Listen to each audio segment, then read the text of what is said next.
ये कहानी है एलेक बेली की, जो एक मैकेनिकल इंजीनियर है लेकिन दुकान खोल रखी है इलेक्ट्रिकल रिपेयरिंग की, जिसका नाम उसने रखा है द हीलर। दुकान अच्छी मार्केट में है और काम की भी कमी नहीं है, मगर जुआ और सट्टा खेलने की आदत ने उसे बर्बाद कर रखा है। वो अपने काम पर ध्यान नहीं देता, जिसकी वजह से उसने कई महीने से दुकान का किराया भी नहीं दिया है, और जिससे मालिक आज उसके असिस्टेंट को दुकान खाली करवाने की धमकी देकर गया था। लेकिन एलेक को तो इन सब परेशानियों का सिर्फ एक ही हल दिखाई देता है, जुआ और सट्टा। वो गले में पड़े सारे पैसे निकालकर सट्टा लगाने चल देता है, लेकिन उसकी इस आदत से तंग आकर आज उसका असिस्टेंट भी उसे छोड़कर चला जाता है। अगले दिन एलेक को बैंक बुलाया जाता है और उसे लगता है कि बैंक वालों ने अपने 88,000 पाउंड के कर्ज की वसूली के लिए उसे बुलाया होगा। लेकिन मैनेजर उसे बताता है कि उसका सारा कर्ज उसके कोई अंकल पूरा का पूरा भरना चाहते हैं। एलेक को ये कोई मजाक लगता है, क्योंकि उसके माँ बाप के बाद उसके जुड़वा भाई चार्ली की भी 1 साल पहले मौत हो गई थी, और बाकी तो उसका दूर दूर तक कोई रिश्तेदार नहीं था। फिर ये अंकल कहाँ से आ गए, वो भी उसका सारा कर्ज उतारने। बैंक मैनेजर उसे एक कार्ड देते हुए कहता है कि उसके अंकल का नाम रेमंड हिकॉक है और दोपहर को उन्होंने उसे अपने प्राइवेट क्लब में मिलने के लिए बुलाया है। एलेक क्यूरियस होकर अपने इस अनजान अंकल से मिलने जाता है और जाते ही पहला सवाल यही पूछता है कि वो कौन से रिश्ते से उसके अंकल लगते हैं। इस पर वो बताते हैं कि तुम्हारी माँ मेरी सगी बहन थी, लेकिन हमारे बीच कुछ अनबन थी, इसलिए तुमने मेरे और हमारे गांव के बारे में कभी नहीं सुना होगा। अब वो कहते हैं कि वैसे तो तुम हमारे खानदान के नाम पर एक धब्बा हो, लेकिन फिर भी मैं तुम्हारा सारा कर्ज उतारने को तैयार हूँ, क्योंकि इसके बदले में तुम्हें भी मेरे लिए कुछ करना होगा। वो उसे उसका वीजा और टिकट देते हुए कहते हैं कि तुम्हें इंग्लैंड छोड़कर कनाडा में हमारे पुश्तैनी गांव जाना होगा, वो भी पूरे 1 साल के लिए, उससे एक भी दिन कम नहीं।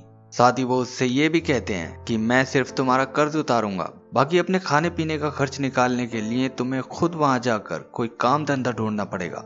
ये कहकर वो जाने लगते हैं, लेकिन जाने से पहले मुड़कर उससे एक अटपटा सा सवाल पूछते हैं कि क्या तुमने कभी अपने बारे में कुछ अजीब, कुछ अलग महसूस किया है।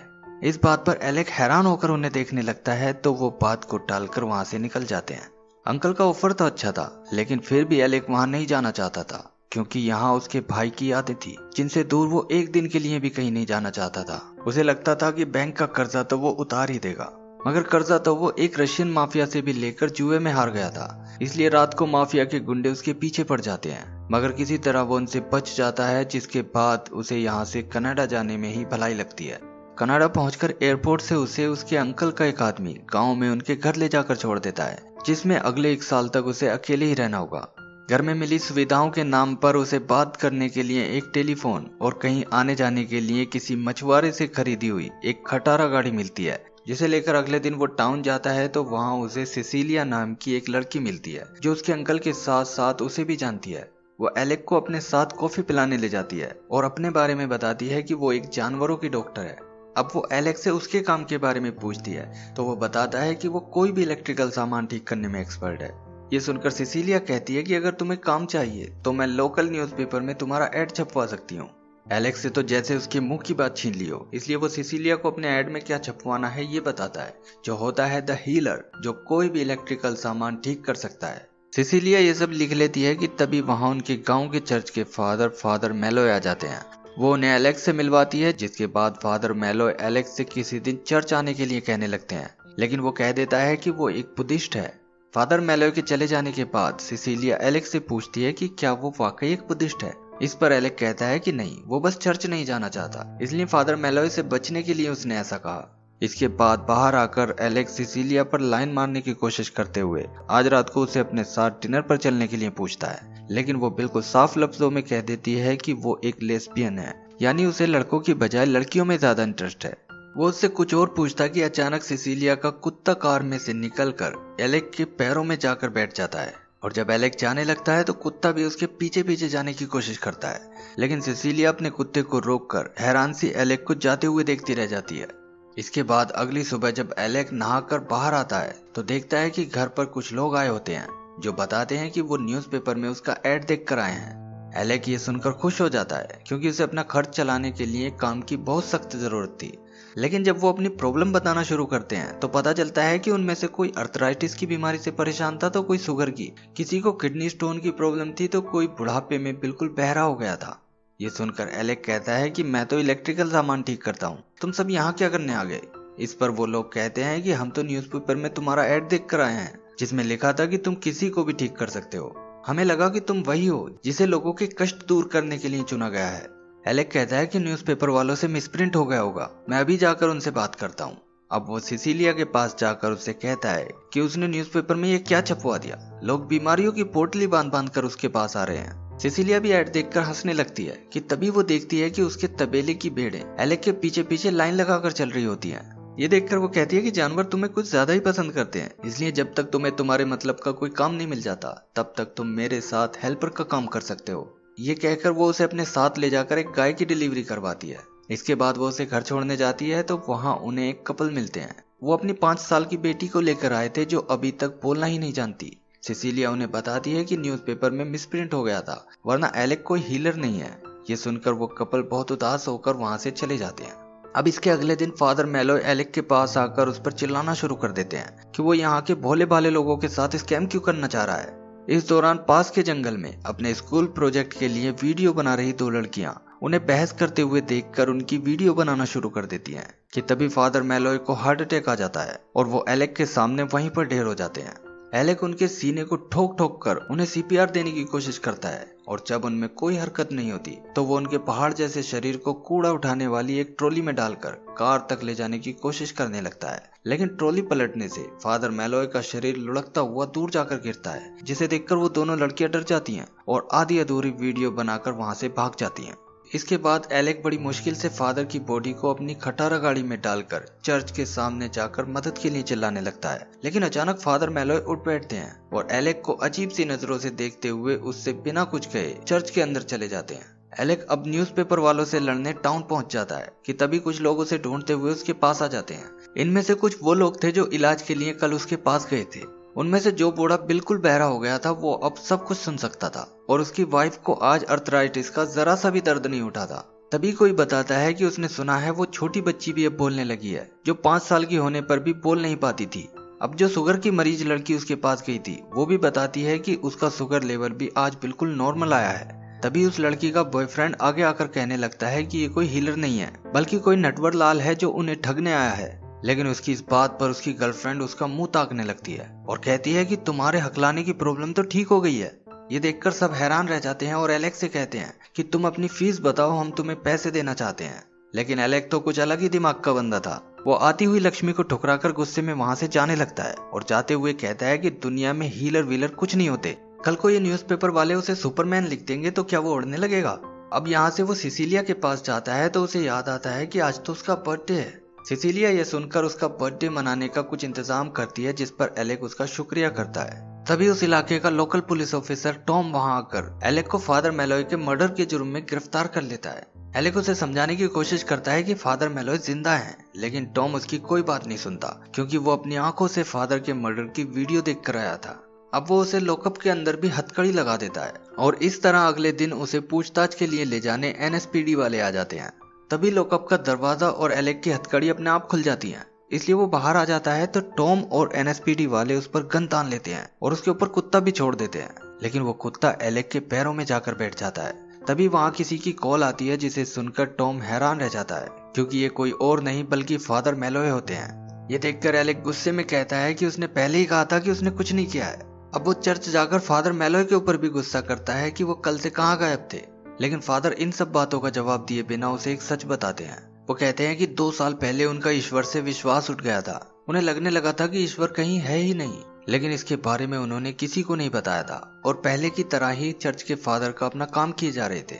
लेकिन वो बताते हैं कि कल वाकई में उनकी मौत हो गई थी और उन्हें ये दूसरी जिंदगी मिली है तो सिर्फ एलेक की वजह से। वो मानते हैं कि एलेक एक हीलर है जिसे चुना गया है लोगों के कष्ट दूर करने के लिए। ये सुनकर एलेक फिर से गुस्से में आ जाता है और ये कहते हुए वहां से चला जाता है कि यहाँ सब के सब पागल हो गए हैं। इसके बाद घर पहुंचकर वो इंग्लैंड वापस जाने के लिए अपना सामान पैक करने लगता है कि तभी उसे एक बड़ी सी चाबी के साथ एक पेपर मिलता है जिसमें उसे इस चाबी की मदद से बेसमेंट में जाने के लिए कहा गया होता है। एलेक बेसमेंट में जाता है तो वहां उसे दीवार पर कुछ लोगों की तस्वीरें उनके नाम के साथ टंगी हुई मिलती हैं और एक खाली फ्रेम होता है जिसके नीचे उसका भी नाम लिखा होता है। तभी उसके अंकल भी वहां आ जाते हैं और सारी कहानी बताते हैं कि हमारे खानदान को लोगों की बीमारियों को ठीक करने का एक गिफ्ट मिला है जो एक पीढ़ी को छोड़कर अगली पीढ़ी में किसी एक को मिलता है और इस पीढ़ी में ये गिफ्ट तुम्हें मिला है। एलेक कहता है कि उसे ये गिफ्ट नहीं चाहिए क्योंकि वो ईश्वर में विश्वास भी नहीं करता। इतना कहते ही उसकी आंखों के सामने अंधेरा छाने लगता है और वो बेहोश होकर गिर पड़ता है। इसके बाद उसे एक झील के किनारे होश आता है जहाँ उसके अंकल के साथ ही सिसिलिया भी मौजूद होती है। अंकल उसे बताते हैं कि ये गिफ्ट तभी एक्टिवेट होता जब तुम अपने 30वें जन्मदिन पर इस गांव में मौजूद होते, और कल तुम्हारा जन्मदिन था, इसलिए गिफ्ट तो एक्टिवेट हो चुका है। एलेक पूछता है कि इंग्लैंड में उसकी दुकान का नाम भी हीलर था और कल अखबार में भी मिसप्रिंट हुआ, इसका क्या मतलब है। इस पर अंकल कहते हैं कि दुकान का नाम तो एक इत्तेफाक हो सकता है, लेकिन अखबार में मिसप्रिंट हमने जानबूझकर करवाया था क्योंकि हम जानना चाहते थे कि क्या तुम ही वो हीलर हो जिसे चुना गया है। एलेक पूछता है कि क्या मेरे पास कोई चॉइस नहीं है क्योंकि मैं ये गिफ्ट नहीं लेना चाहता। इस पर अंकल कहते हैं कि ये तुम्हारे ही ऊपर है कि तुम इस गिफ्ट को लेना चाहते हो या ठुकराना चाहते हो, और ये फैसला लेने के लिए तुम्हारे पास आज आधी रात तक का वक्त है। अगर तुम नहीं लेना चाहोगे तो आधी रात के बाद ये गिफ्ट अपने आप ही हमेशा के लिए डीएक्टिवेट हो जाएगा। ये कहकर वो दोनों उसे छोड़कर चले जाते हैं और आधी रात को फिर से उसके पास आकर उसका फैसला पूछते हैं। लेकिन एलेक को पता नहीं कौन सी जिद चढ़ी थी कि वो इस खूबसूरत गिफ्ट को लेने से मना कर देता है, जिसे सुनकर उसके अंकल को गुस्सा आ जाता है और वो कहते हैं कि तुम्हारी जगह आज अगर तुम्हारा भाई चार्ली जिंदा होता तो वो ये गिफ्ट लेने से कभी मना नहीं करता। इस पर एलेक बिगड़ जाता है और कहता है कि मेरे भाई का नाम मत लो अपनी जुबान से, तुम तो मेरी माँ यानी अपनी बहन को भी उसके आखिरी वक्त में देखने नहीं आए।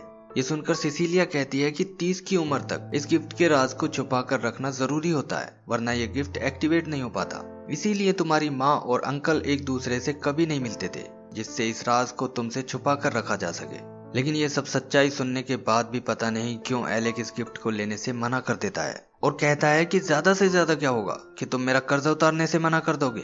इस पर अंकल कहते हैं कि वो जुबान के पक्के आदमी है, लेकिन एलेक को भी वादे के मुताबिक पूरे 1 साल तक यहीं रहना होगा। इस तरह 12 बज जाते हैं और अंकल कहते हैं कि एक आखिरी बार उसे टाउन जाकर लोगों को अपने फैसले के बारे में बताना होगा कि वो ये गिफ्ट नहीं लेना चाहता। एलेक्स सिसिलिया के साथ टाउन पहुंच जाता है, लेकिन अब चर्च के अंदर जाने की उसकी हिम्मत नहीं हो पा रही थी। सिसिलिया उसे समझाती है कि कोई बात नहीं, वो लोग तुम्हारे फैसले का सम्मान करेंगे। आखिरकार वो अंदर जाकर दबी आवाज से अपना फैसला सुना देता है, जिससे सबको बड़ा झटका सा लगता है। लेकिन फिर भी अब तक उसकी वजह से जो हुआ था उसके लिए लोग उसका शुक्रिया करते हैं और उसका वेलकम करते हैं, जिसके बाद वो वहां से चला जाता है। अगले दिन एक कपल उससे घर पर आकर मिलते हैं, जो कहते हैं कि हमारी बेटी बहुत बीमार है, डॉक्टर्स ने कह दिया है कि उसकी बीमारी का कोई इलाज नहीं है, लेकिन हमें यकीन है कि तुम एक बार उसे देख लोगे तो वो ठीक हो जाएगी। एलेक ये सुनते ही उन पर गुस्सा हो जाता है और कहता है कि उसने अपना फैसला बता तो दिया है, फिर भी बार बार उसे क्यों परेशान किए जा रहे हो। अब डूबते को तिनके का सहारा काफी होता है, इसलिए वो कहते हैं कि वो बड़ी दूर से यहाँ आए हैं, 4 कदम चलकर गाड़ी में बैठी उनकी बेटी को देख लो, क्या पता कोई चमत्कार हो जाए। लेकिन एलेक बड़े गुस्से में उन्हें घर से बाहर निकलने के लिए कह देता है। इस बीच उनकी बेटी खिड़की से झांककर एलेक को देखती है और फिर वो सब वहां से चले जाते हैं। दोपहर को एलेक लंच के लिए टाउन जाता है तो देखता है कि रेस्टोरेंट में वही फैमिली बैठी होती है। एलेक को देखकर वो बीमार लड़की, जिसका नाम एबिगेल होता है, वो उसके पास आकर बैठ जाती है और कहती है कि मुझे पता है तुम मेरी हेल्प नहीं कर सकते क्योंकि हीलर होते ही नहीं है दुनिया में, लेकिन फिर भी अगर तुम मेरे माँ बाप को झूठी उम्मीद देकर मुझे अपने साथ रख लोगे तो 2 दिन के लिए ही सही उनके चेहरे की खोई मुस्कुराहट वापस आ जाएगी। इतना कहकर वो एलेक का जवाब सुने बिना ही अपने माँ बाप से कह देती है कि वो उसे अपने साथ रखने को राजी हो गया है। अब एलेक भी मना नहीं कर पाता क्योंकि उस लड़की के माँ बाप ये सुनकर वाकई बहुत खुश हो गए थे। अब वो उसे अपने साथ सिसिलिया के तबेले में ले जाता है जहाँ वो काम करता है और एबिगेल उन दोनों के साथ मस्ती करती रहती है, जिससे आज एलेक भी काफी खुश दिखाई देता है। शाम होने पर वो एबिगेल को उसके माँ बाप के पास छोड़ने जाने लगता है तो वो उससे पूछती है कि क्या वो सिसिलिया को पसंद करता है। एलेक कहता है कि पसंद करने का कोई फायदा ही नहीं है क्योंकि वो एक लेस्बियन है। इस पर एबिगेल कहती है कि नहीं, वो लेस्बियन नहीं हो सकती, वो झूठ बोल रही है क्योंकि मैंने कई लेस्बियन लड़कियों को देखा है और सिसिलिया उनके जैसी बिल्कुल भी नहीं है। ये सुनकर एलेक हैरान सी शक्ल के साथ उसे छोड़ने चल देता है। अब रात को एलेक को एक सपना आता है जिसमें वो इंग्लैंड की अपनी इलेक्ट्रिकल रिपेयरिंग की दुकान के सामने होता है। वो दुकान के अंदर झांकता है तो वहाँ एबिगेल होती है, जिसके हाथ में बेसमेंट की वो बड़ी सी चाबी होती है। साथ ही वो देखता है कि उसका जुड़वा भाई चार्ली एबिगेल से बड़े प्यार से बातें कर रहा होता है, बिल्कुल किसी अच्छे डॉक्टर की तरह, जैसे वो एलेक्स से कह रहा हो कि गिफ्ट ठुकरा कर तुमने ये क्या कर दिया, तुम्हारी जगह अगर मैं होता तो ऐसा कभी नहीं करता और किसी भी तरह एबिगेल को बचाता। तभी एलेक की आंख खुल जाती है, जिसके बाद वो बेसमेंट में जाकर खूब सारी शराब पीता है और रात को ही सिसिलिया के घर जाकर उसके सामने रोने लगता है। उसकी बातों से पता चलता है कि उसके भाई चार्ली को भी एबिगेल की तरह ही कैंसर की बीमारी थी, जिससे 1 साल पहले उसकी मौत हो गई थी।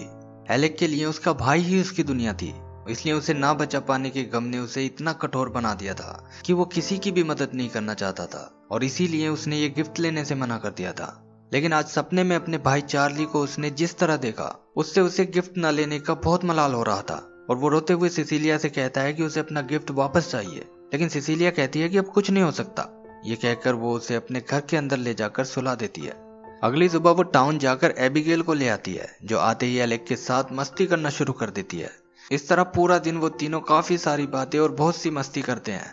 इसके बाद एबिगेल चली जाती है, लेकिन जाते हुए वो एक बार फिर से एलेक से कह जाती है कि सिसिलिया लेस्बियन नहीं है, वो झूठ बोल रही है। सिसिलिया को भी अब एलेक को सच बताना ही पड़ता है कि उसके अंकल ने कहा था कि एलेक लंगोट का कच्चा आदमी है, उससे बचकर रहना। इसलिए अगर मैं तुमसे झूठ नहीं बोलती तो तुम मेरे पीछे पड़ जाते, जो कि एक हीलर की रेपुटेशन के लिए ठीक नहीं होता। अब एलेक्स सिसिलिया को साथ लेकर घर जाता है, तो वहां बेसमेंट में उसके अंकल मिलते हैं, जो यहाँ से जाने की तैयारी कर रहे थे। एलेक उनसे कहता है कि उससे गलती हो गई है, लेकिन अब उसे अपना गिफ्ट वापस चाहिए। अंकल कहते हैं कि ये रूल उनके बनाए हुए नहीं है, इसलिए अब वो कुछ नहीं कर सकते, अब बहुत देर हो चुकी है। एलेक पूछता है कि फिर कौन बनाता है ये रूल। अंकल कहते हैं कि वही जिसे तुम नहीं मानते। ये सुनते ही एलेक दौड़ता हुआ चर्च के अंदर पहुंच जाता है। पहले तो वो कुछ नहीं कह पाता, क्योंकि वो ईश्वर में विश्वास करता ही नहीं था, लेकिन फिर अचानक गुस्से में चिल्लाकर कहने लगता है कि उस 14 साल की बच्ची ने तुम्हारा क्या बिगाड़ा है, जो उसे इतनी बड़ी सजा दी है तुमने। तुम अगर सच में हो तो मुझे मेरा गिफ्ट वापस कर दो, जिससे मैं एबिगेल को बचा सकूं। लेकिन ऐसा कुछ नहीं होता, और इस तरह कुछ और दिन बीत जाते हैं। एलेक को अब इलेक्ट्रिकल रिपेयरिंग का छोटा मोटा काम मिलना शुरू हो जाता है। एक दिन सिसिलिया उसके पास आती है और उसे एबिगेल का भेजा हुआ एक लेटर दिखाती है, जिसमें उसने अपने नंबर के अलावा कुछ नहीं लिख रखा था। एलेक जल्दी से उस नंबर पर फोन करता है, तो दूसरी ओर से एबिगेल कहती है कि वो उसे एक न्यूज देना चाहती है। वो बताती है कि वापस आकर डॉक्टर ने उसके कुछ टेस्ट करवाए, जिन्हें देखकर पता चला कि उसकी कैंसर सेल्स पहले से कम होना शुरू हो गई हैं। यानी उसका जो ट्रीटमेंट कई साल से चल रहा था, उसने अब अपना असर दिखाना शुरू कर दिया है, और डॉक्टर ने तो यहाँ तक कह दिया है कि अब वो नहीं मरेगी। ये सुनते ही एलेक और सिसिलिया की खुशी का ठिकाना नहीं रहता, और दोनों एक दूसरे के गले लग जाते हैं कि तभी एबिगेल बताती है कि तैयार रहना, मेरे पेरेंट्स तुम्हारे लिए बहुत सारे गिफ्ट भेजने की तैयारी में लगे हुए हैं, क्योंकि उन्हें पक्का यकीन है कि ये चमत्कार सिर्फ तुम्हारी वजह से हुआ है। इसके बाद रात को एलेक की आंख खुलती है, तो इतनी रात को अपने अंकल को देखकर वो हैरान रह जाता है। अंकल बताते हैं कि उन्हें बेसमेंट में एक जरूरी काम था और अब वो जा रहे हैं, लेकिन जाने से पहले आज एक बार फिर वो उससे वही अजीब सवाल पूछते हैं कि क्या वो अपने बारे में कुछ अजीब महसूस करता है। एलेक हैरान सा उन्हें देखने लगता है, तो वो चले जाते हैं, लेकिन अब वो नोटिस करता है कि सिसिलिया का कुत्ता आज फिर से उसके पीछे पीछे घूम रहा है। एलेक हैरान होकर उसे देखता रह जाता है, और अब बेसमेंट के अंदर दिखाया जाता है कि दीवार पर अब एलेक का फोटो भी उसके नाम के साथ लगा हुआ होता है। अब हमें ये तो पता चल जाता है कि एलेक को उसका गिफ्ट वापस मिल गया था, लेकिन सवाल ये रह जाता है कि उसके अंकल को ये कैसे पता चला कि उन्होंने एकदम से आकर बेसमेंट में उसका फोटो लगा दिया। तो इसका जवाब है कि उन्हें उसी दिन पता चल गया था, जिस दिन एलेक ने उनसे कहा था कि उसे अपना गिफ्ट वापस चाहिए। असल में रूल यही था कि अगर कोई गिफ्ट को लेने से मना कर देता है, तो उसके पास पूरा 1 साल होता है अपने फैसले को बदलने के लिए। इसीलिए अंकल ने उसे गिफ्ट ठुकराने के बाद भी अगले 1 साल तक यहीं रहने के लिए कहा था। वह एलेक को इस रूल के बारे में नहीं बता सकते थे, क्योंकि फिर शायद उसका मन नहीं बदलता।